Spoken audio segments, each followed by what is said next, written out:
Hello and welcome to Georgia Bulldogs Live here on the Georgia Voice of College Football. Oh man, I'm your host, Matt Green. My co-host over there, Bo Underwood. Bo, how you doing? I've had better mornings. I've had better mornings in my day. Matt, how are you? Yeah, I feel you, man. I can hear it in your voice that you were bringing the energy in Sanford It was. Stadium last night, so I respect that. Uh, I feel like I still have my voice, but I want the people to know I was also bringing my energy in Sanford Stadium. But yeah, I mean, cool atmosphere and everything. Like, obviously, night game, Sanford Stadium, and all of that. But Alabama Crimson Tide came in and did what they do most of the time when they play the Georgia Bulldogs, and they came out with a victory. It was just I don't even know where we want to start with this game. So basically, I don't know about you. I got home about 1:30 last night, and I'm probably like a solid 30-40 minute drive from Athens, like without traffic.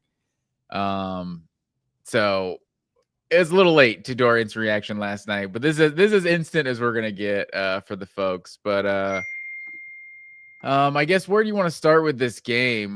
Do you Oh, just man. where what were your first thoughts? I guess leaving this game.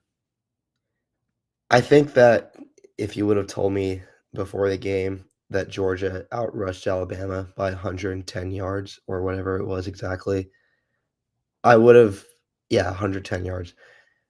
I would have thought that they won the game pretty handily. I think that's the most disappointing thing from a Georgia perspective is, you know, when you're just running a ball like that and it's keeping your offense on schedule and you're just so productive on the ground, you've got to be able to win that game, man. And I mean, my instant reaction was just like, I mean, if it weren't for Keely Ringo, we'd be talking about the craziest like owning of a team ever, maybe Alabama and Georgia, man. I mean, they've just got Georgia's number, and you really can't argue against that now. Not that we were before, but No, you're right. I will say I was pushing back on the narrative a little here. I guess before we get, I'll talk about that. Let me put that on the screen. I was pushing back on that narrative a little bit that it's like Kirby just can't handle Alabama, whatever that narrative is. It's like it was the greatest dynasty in the history of like maybe American sports. Like I don't know, it was insane. Like what Tennessee beat them a couple times, right? They also lost. They were like 15-2 or 2-15 or something against Saban or something like that. Like there's not anyone out there was like consistently beating him. Like Clemson got him yeah, a couple times, beat him a couple times, or lost to him a couple times, beat him a couple times. It's like if Clemson plays Alabama 10 times in a 15-year period, it's like they're probably gonna have a losing record in that. But so I was kind of pushing back. That was like, no, college football had an Alabama problem. It's not a Georgia thing. They're just playing them in a lot of big time games, and since they're a great dynasty, they're winning a lot of those games. And coincidentally, Georgia's losing a lot of those games. But now that we're sitting, I would say a third year in a row where I don't think Alabama was a better team than Georgia, and you found a way to lose. Like the 2023 SEC championship, I actually, when I was talking with Chase Thomas last week, I think if not for Keely Ringo, whoever you want to credit for the 2021 championship, like if Mhm. not for that, the 2023 game would be a lot like bigger in just terms of like that team wasn't even like that good all year. Georgia was 12-0, like kind of a juggernaut. You still found a way to lose, but it wasn't like when Spurrier was dominating Georgia in the 90s. It's not like Florida had some sort of mental edge on Georgia. It was like, no, Florida was just significantly better than Georgia. It wasn't really they did definitely own them. It wasn't until the Ron Zook years where it's like we're better than them. What is happening? Why do we keep finding ways to lose this game? And then Urban Meyer comes along and does more of the same. I feel like now that it's Kalen DeBoer, now that it's 2-0, he's 2-0, and this is what is in Athens. I can't even really push back on the narrative that Alabama owns Georgia at this point, or owns Kirby Smart at this point.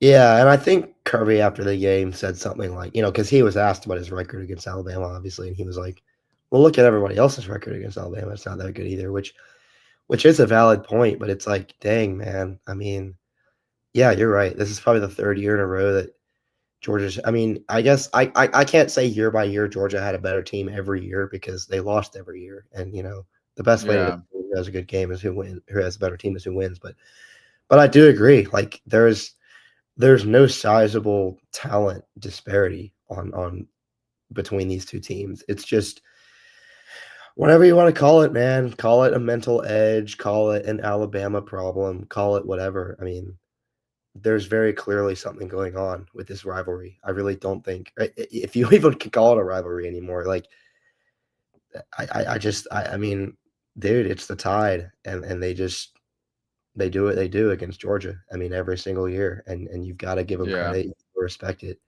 And that's kind of like the Dabo Swinney quote, of it's just like oh, we're winning a lot more football games than a lot of other people. A lot of people be happy with how much we're winning or whatever, and it's like, well, yeah, you're not just everyone else. Like you're Yeah, being judged at a different exactly. standard than everyone else. So it's like, yeah, it's everyone has a bad record against Alabama, but when you're one of the other, powerhouse programs in the sport, it should be a little bit different for you, and Mhm. and there are teams that have a Clemson, even though I'm a little bit contradicting my previous point, but like they are 2-2 against Alabama, in recent history. So there are teams that have gotten them at least a couple times, and I would say those teams don't have the same NFL players, just big time coaches throughout the roster, just everything that Georgia has. Yeah. So it's reasonable to expect Georgia for Kirby to be, I don't know, 3-5 against Bama. I 3 don't and know. 5 would be great. It's Think about how different the program would be if Kirby Smart was 3 and 5 against Alabama. yeah, especially like depending on the three you choose. It's like Yeah, if it's 2017, if it's 2023, you could be talking about two other national championships for yeah. Georgia, potentially in those 2 years. So yeah, it's not great, man. But looking at the numbers, Yeah, we it's kind of tough. got started to get into, like you were saying, with 227 yards to 117 on the ground. Of course, as always, the goalpost keeps moving for the Dogs because in the previous 7 matchups of the Kirby Smart year with Alabama, the team that won the rushing battle won this game every single time. And they didn't just win the rushing battle; they dominated it. Chauncey Bowens, I don't have his stats right in front of me. What was he, 12 for like 119 or Yeah, something? he I went think for over that 100, is yeah. right. Yeah, 12 for 119. Dylan Bell with that sick little That was cool. fake double reverse, reverse fake double reverse, whatever you want to Yeah, call it. That was a nice little play. Um, I think the thing that I said was probably the number one factor I thought in this game, which I thought was maybe a little of a cop out, but maybe it's just because of how many Georgia Alabama games come down to this, is the turnovers. And I mean, Georgia loses by 3. They turn a ball over one time, and I mean that was a field goal. You did give them a field goal, and luckily the defense actually got a stop. That was like the first time the defense really showed a pulse in the game. But yeah, that just giving them the ball on your own 11-yard line, just giving them a field goal, like in a game you lose by 3 points, is really frustrating. But just not being able to get off the field on third down, like 13 of 19 on third down is an insane number, honestly. And 2 for 8 for Georgia, like. mhm. And the other stat I highlighted right there, 35 minutes, over 35 minutes, Alabama had the ball. It felt like they were just on the field the whole game. Yeah, which it's crazy that they dominated time of possession like that when Georgia ran for 100 more yards. I mean, that's usually Yeah. the thing that correlates most of the time, right? Is if you can run the ball, you can hold the ball, and you can sit on it. And Alabama just, I mean, I don't have this number handy, but I'd be willing to bet they probably picked up their first 8 third downs of the game. I mean, Yeah, It was those it, first 2 drives, there yeah, had to be it was at least. incredible. It's incredible that that just Georgia's defense just could not get off the field, and they just wore them down. And you saw, I think, at the end there, like Georgia's defense was just out of gas, and I thought that they played a great second half. Obviously, shut them out, but when you're just on the field that much, and you can't get stops on third down, like you can't really do anything, man. I mean, 13 of 19, like getting them into 19 third down situations is a win in itself, but it means nothing because you can't get off the field and you can't stop them on third down. I mean, 13 third down conversions is just a wild stat, man. I'm not gonna like I don't want to sit here and just bash it too much. I'm not gonna sit here and be like it's inexcusable, but it kind of is, man. I mean, Yeah. 13 third down conversions. Yeah, without a doubt, and it just felt like I think, let's talk about the, I guess, I don't know, the most controversial aspect of this game. What did you make of the going for it on 4th down when they did in the 4th quarter? Yeah, I think the easy thing when you lose a game in that fashion is to sit here and be like, "Well, they should have never gone for it on 4th down." I know that that's the big thing that we always do, right? When you don't get it on 4th down is you act like it was just such an incomprehensible decision to even think of doing it in the first place. But, as a Dan Campbell disciple, I kind of like I kinda love the call to go for it on 4th and 1. I really do. I think that's the right call. You've only got 1 yard to gain, you're down by 3, you get a touchdown there, that's huge. But that being said, the play call itself and the execution was poor. It was terrible. Yeah. I mean, rushing your offense to the line, getting a quick snap so you can hand it to Cash Jones on 4th and 1 when Chauncey Bowens is just gashing Alabama. I mean, it's just I think it was a really bad play call. I think it was overthinking. I think it was trying to be 3 steps ahead and really putting yourself 1 step behind. Like, it was just a bad play call. I mean, I'm somebody that I sit on here and I defend Bobo a lot, and I will continue to do that because I really don't think Bobo is the awful play caller that people make him out to be, but that individual moment right there, very bad. I like the Yeah. call to go for it. I just think it was a horrible play call. Yeah, I don't hate the call to go for it because it feels like a lot of those same people, that are questioning that are also saying that, like, we're not Georgia's not aggressive enough, Kirby's too conservative and stuff like that, so kinda going for the jugular and going for the win when in a time you felt like you had all the momentum, Yeah, I don't hate it. Obviously, you did have all the momentum, and I guess the old kind of just the traditional thinking is kind of on the road you go for the win, at home you go for the tie, kind of keep it extend the game. Obviously we're still early third or early fourth quarter when that happened, so it's not like it was like the very end of the game, but I do understand. I do understand going for it in that situation, but I think I'm with you. And you saw early in the game, I think Georgia just likes their ability to go up tempo and be able to run the ball and pick up 4th and 1. I would have liked to just seen Gunner just keep it uh, personally. In just terms of criticizing the play call.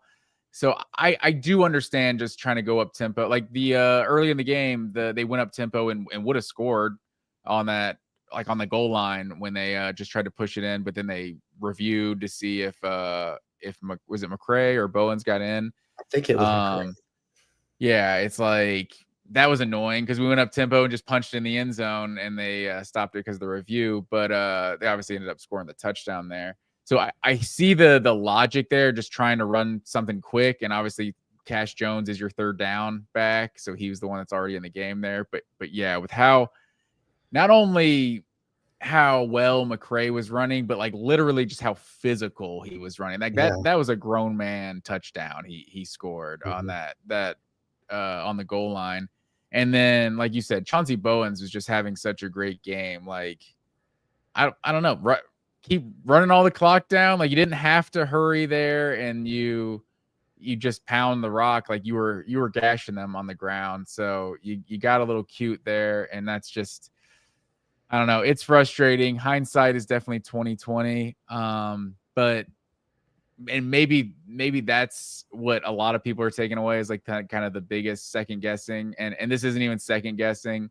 Unfortunately, we haven't had to do this year until today, but the drop passes and specifically Talon Taylor's drop touchdown pass. It's like that was such a game changer, man. Like that puts Georgia up 28-24 with 2 minutes to go in the third quarter, and they have all the momentum. Like they've just kind of taken control of this game. Also, just if you just look at that,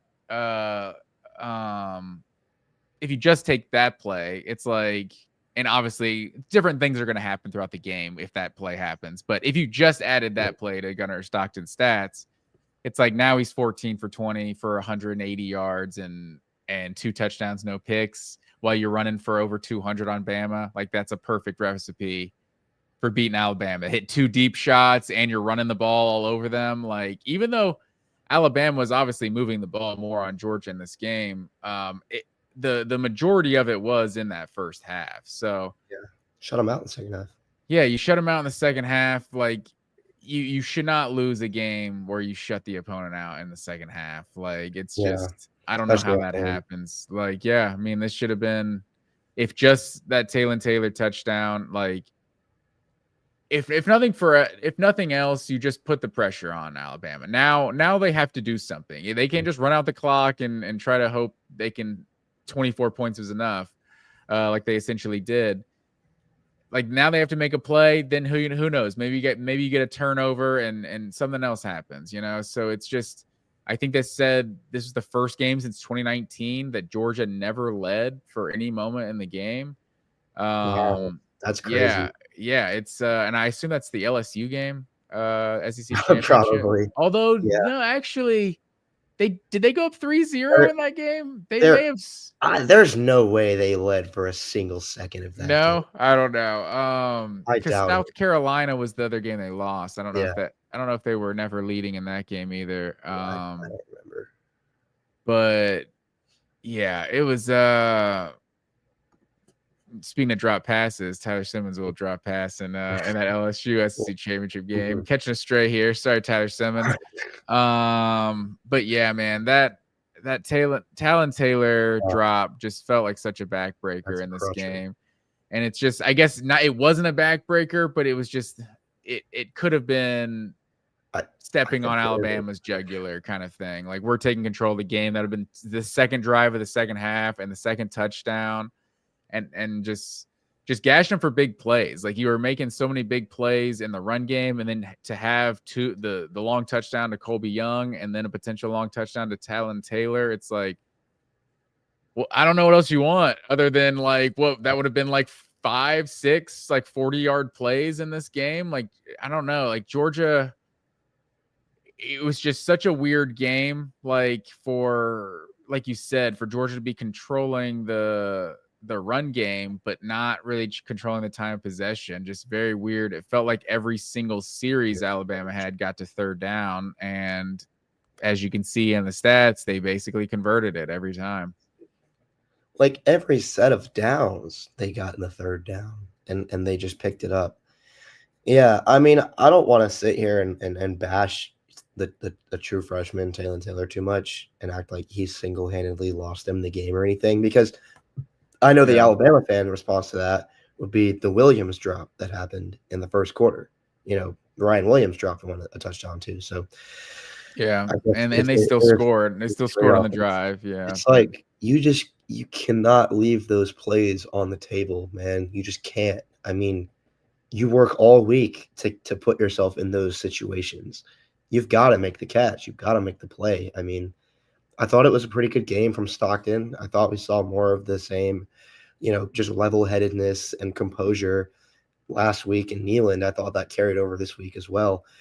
But, man, I mean, you cannot leave those kinds of plays on the table, especially when Alabama, Ty Simpson was having a good game all day.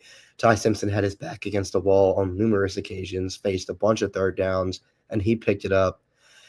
You've got to be able to keep up with a guy like that. And the way that you do that is by making the easy plays and hitting on your explosives. And it really hurts to have that, and then it hurts to give them 3 points on the Frazier fumble. I mean, Yeah.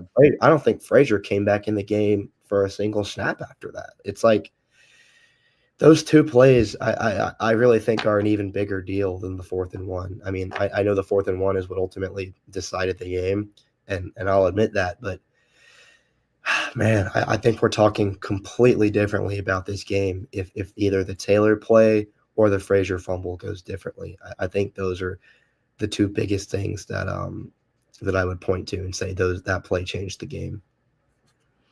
Yeah, for sure. And Ty Simpson and the way that I think the way these two offenses are moving the ball was just so like the opposite of what you Yeah. kind of thought coming into this game. It was Alabama was just getting like 5 yards at a time and just like picking up 6 yards on first down and getting in third and manageable and just like having to pick up third downs the entire way down the field. And Georgia was getting like 30-yard runs and 40-yard passes. And it was just, it was kind of bizarre.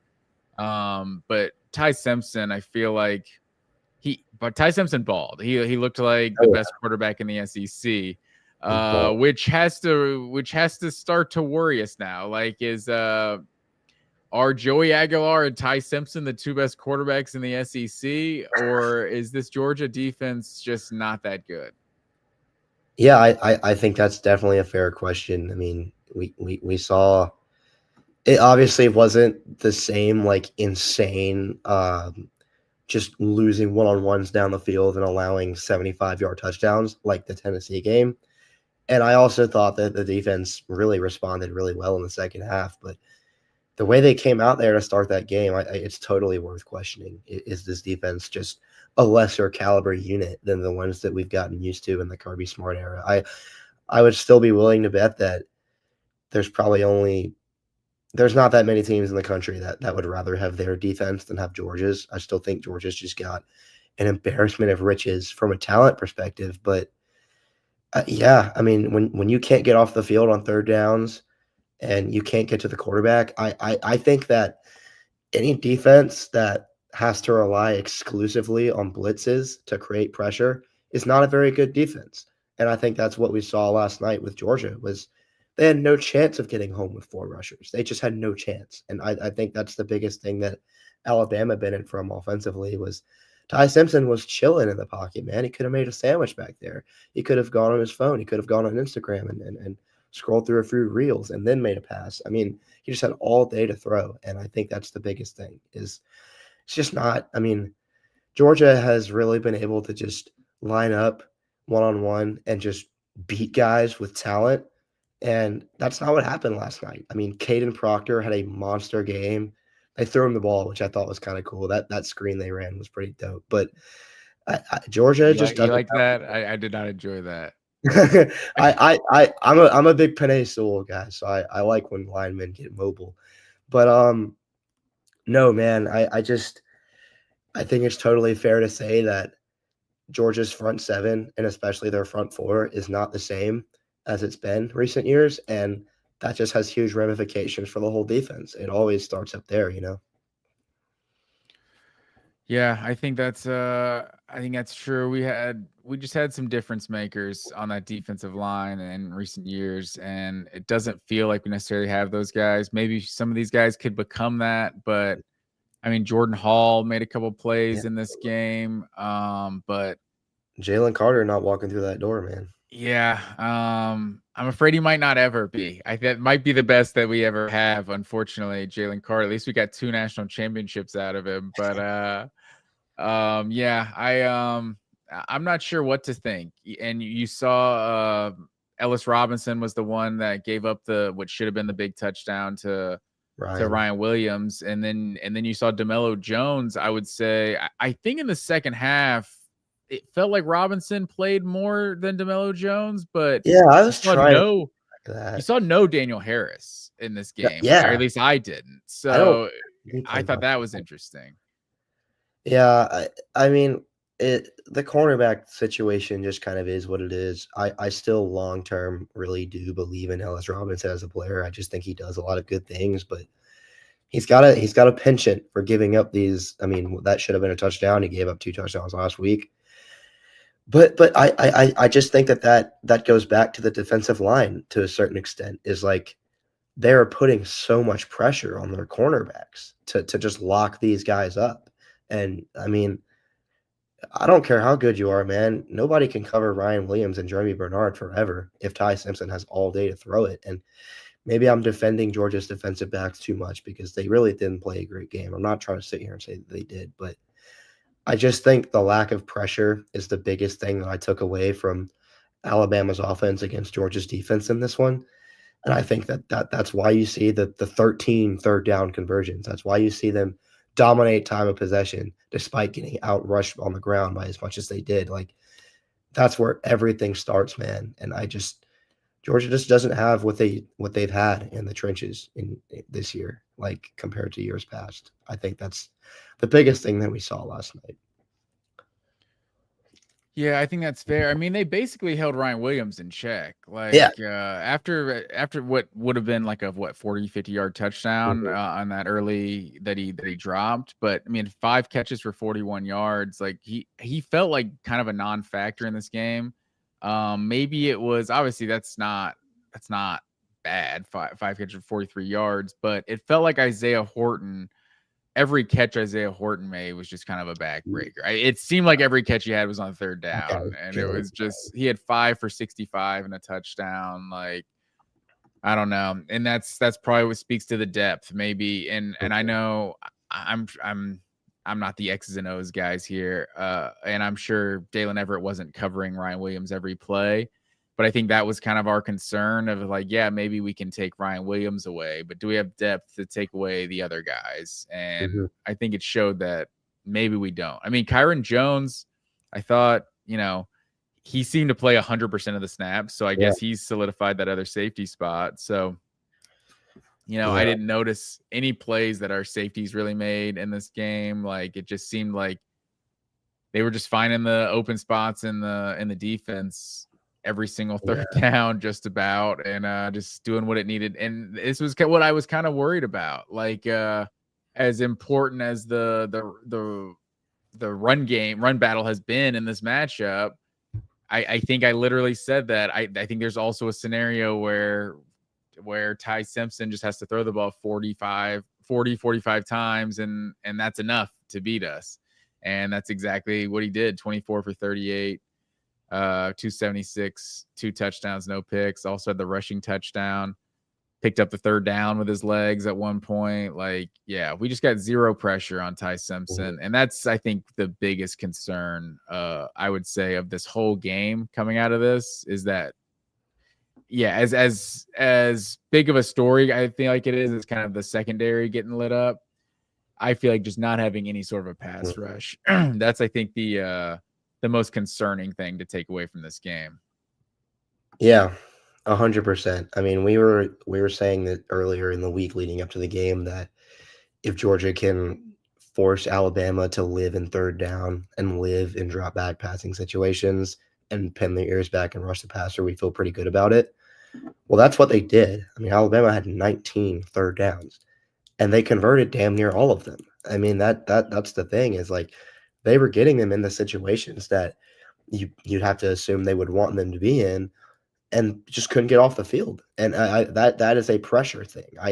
I know it's the DBs are the ones that are giving up the plays, and they're the ones that are getting blamed whenever a receiver catches the ball, and they didn't play great. I mean, Isaiah Horton killed them, like we were saying, but yeah, like you just if you cannot if you don't have any semblance of pressure, you can't really do anything. You can't guard anybody. I don't care. You can have Darrelle Revis at corner, and if you're never getting home, Darrelle Revis is going to give up a play eventually. Like that's just kind of how it is. I just if you want to take away something positively from this game, it's probably that Georgia's run game does appear to be very much back. Like they look like a team that can run the ball in a variety of different ways. They've got runners with complementary styles and everything like that. But it's like none of that matters if your defense is just on the field. I mean, the fact that you rush for 227 yards and you get out possession by 10 minutes, that's insane. And that really just I think that reflects on your pass rush more than anything. Yeah, I think that's true. I think it's frustrating way this came out. Like especially to watch on Friday night, Florida State lose to who they Virginia. lose to? Virginia. Virginia. That's right. Wait, Which Virginia. also is going to cause a change to the field storming rules. I hope, 100%. Like dude. that game. I mean, it looked kind of awesome, but I was like that. concerned, Yeah, dude. that dude was right there, like on the ground. Like I haven't heard anything if he got trampled or Yeah. something, but it definitely looked like he did. It's I know I'm getting older, but it does feel like a safety issue. But that'll be I agree. a different story for a different day. But yeah, so to watch that Florida State team that beat Alabama, it's like lose to Virginia. It's like, is this team really going to be going to Athens to beat Georgia? Yep. And on top of that, you had the 28 game SEC winning streak that Alabama Yeah. ended. Now Whole this winning streak ended. 33 home wins in a row, 34, 33. I don't know what the exact number was. Now that streak's ended because of Alabama. It's man. They own Georgia. They just do. That's the takeaway. Yeah, I remember Brock Bowers was on like some podcast or something, and in like 3 years he lost 2 games, and they were both to Alabama. Both to Bama. Yep. What can you do? What can you do, man? It's what do you think? Like, what's your biggest concern as in terms of like because of this game, like the next opponent, like that worries you the most for Georgia moving forward? I mean, Ole Miss is coming in 2 weeks, 3 weeks. They just beat LSU. Auburn looks pretty good. Yeah. I mean, I really like. I don't trust the.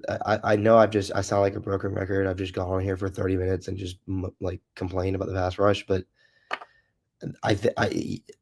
dude, it's not going to magically get better. It just isn't. Unless Schumann just can come up with the most devious blitzes ever, and it just transforms Georgia's defense completely. I think there's just a huge existential problem with Georgia's team, and it's that they cannot rush the passer. They don't have anybody that they can trust to just beat a tackle and get to the quarterback. There's nobody on the team that can do that. Yeah. And any And team Ole Miss has got a pass Ole Miss rush. can throw the ball, and they've got a pass rush. And I Yeah. think any team that can throw the ball is now looking at this Georgia defense a lot differently. I think that's just fair to say that. Yeah. And speaking of a team who can't throw the ball, the Auburn Tigers, I feel like is Georgia better than Oklahoma or Texas A&M?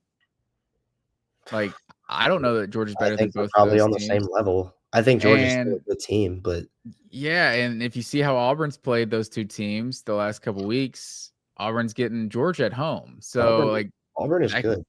Like that could be a different story. Like I felt like A&M, I kind of described them as like a diet Oklahoma. Like I just feel like they're kind of like they do the same thing, but I feel like maybe just a step worse. So I thought like maybe Auburn could upset A&M, but I was kind of thinking A&M would pull it out. And that's kind of how it went. Both those games, like Auburn was in those games, but I don't know. I'm a little concerned about going to Jordan-Hare because it's also like I don't know. Teams don't lose every close game they play.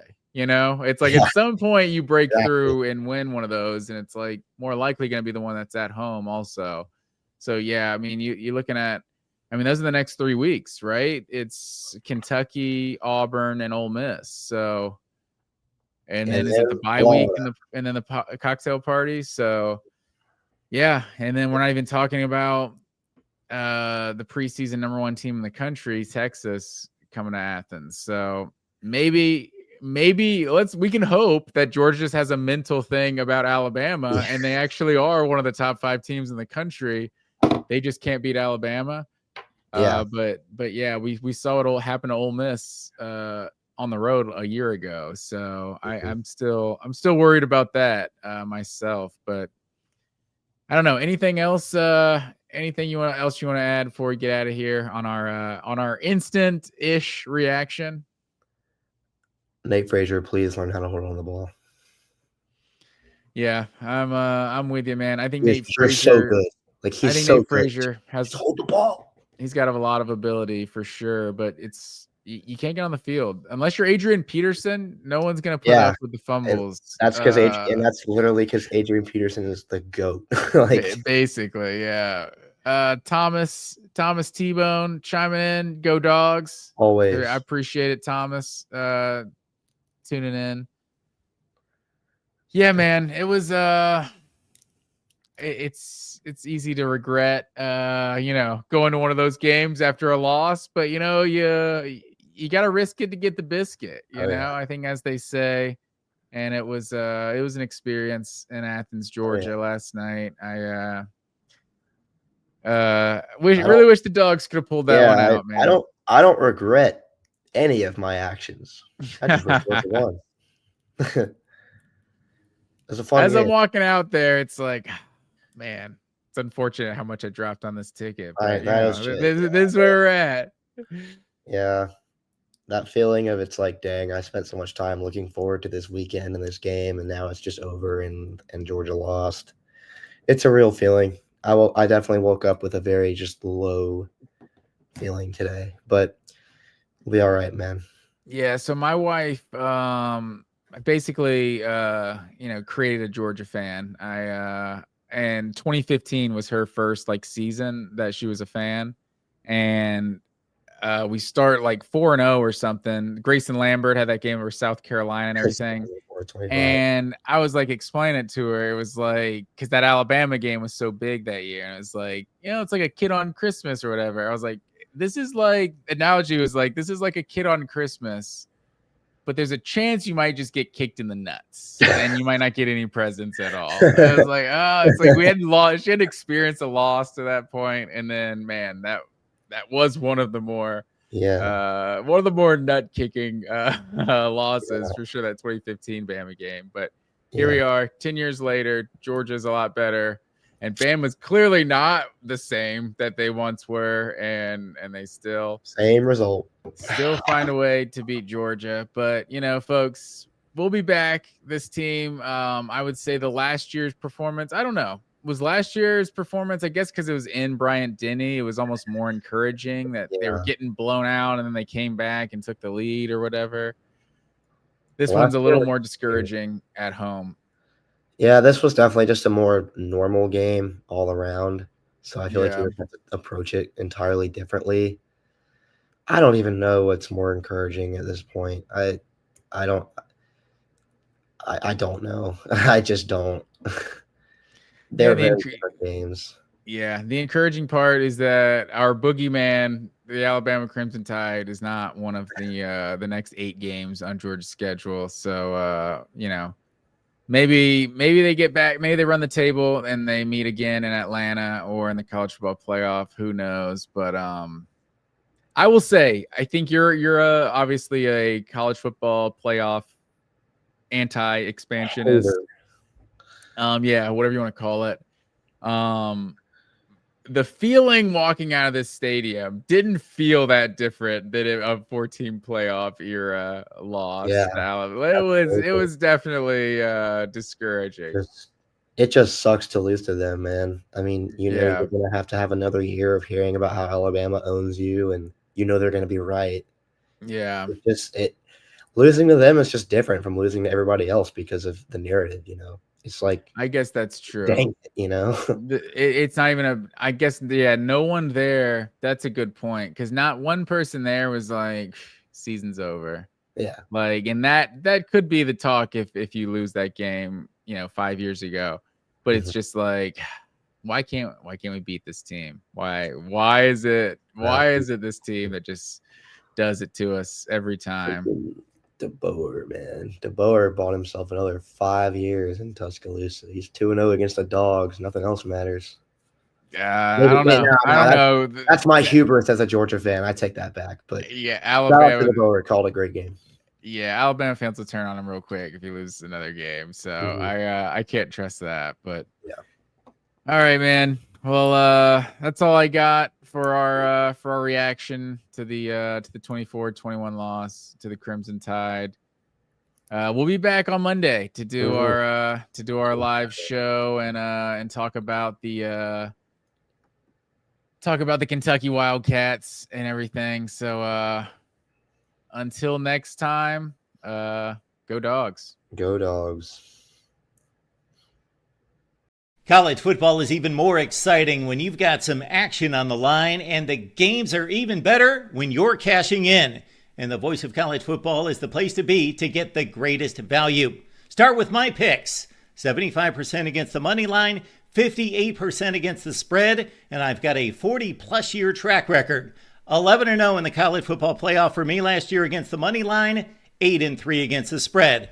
And I'm just the warm-up act. Steve Merrill of Wager Talk is our ace in the hole, show stopper. 7 years with the Voice of College Football, over 30 years in the industry. Steve gives us analysis on all the big games, but you can't miss Steve's weekly under-the-radar pick. 28-12 against the spread the last 3 years. You also get picks from some of our top analysts here at the Voice of College Football, including Corey Bratta, Matt Zemek, and Steve Dace.